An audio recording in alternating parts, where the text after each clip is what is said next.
دوستو، رسول اللہ صلی اللہ علیہ وسلم نے ارشاد فرمایا کہ کبھی بھی اپنے کسی بھائی کو کسی مصیبت کے اندر مبتلا دیکھ کر خوش مت ہونا۔ آج کل یہ ہمارا عام مزاج بنا ہوا ہے، ہم یہ چاہتے ہیں کہ ہمارا پڑوسی یا ہمارا کوئی رشتہ دار یا کوئی جاننے والا دوست وہ کسی پریشانی کے اندر آ جائے۔ جیسے وہ پریشانی کے اندر آئے گا تو ہماری طبیعت کے اندر ایک الگ سی ہی کیفیت ایسی بنتی جس میں خوشی ہوتی ہے۔ تو نبی صلی اللہ علیہ وسلم کی یہ حدیث سنتے جائے، ایسے شخص کے بارے میں کیا ارشاد فرمایا؟ اللہ کے نبی نے فرمایا کہ کبھی بھی اپنے بھائی کو کسی مصیبت میں دیکھ کر خوش مت ہونا۔ کیوں؟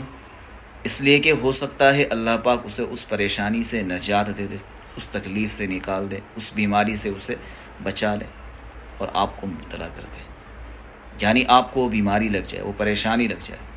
اس لیے دوستو، یہ آج کل کا ہمارا عام مرض بنا ہوا ہے، کبھی بھی کسی کو